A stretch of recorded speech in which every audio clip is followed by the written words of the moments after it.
kwa pendo lake basi tumemjua.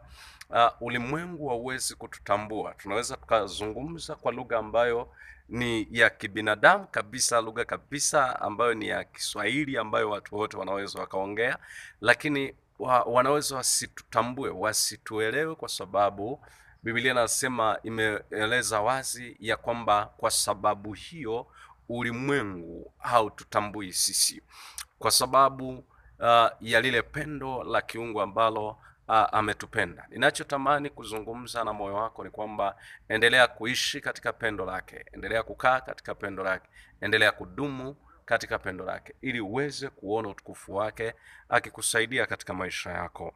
Pengine mahali popote ulipo na utakapoisikia sauti hii, kuna mahali ambapo unapita. Inawezekana ni ugonjwa, inawezekana ni hali yako ya uchumi, inawezekana umetafuta kazi na upati, inawezekana umejitahidi sana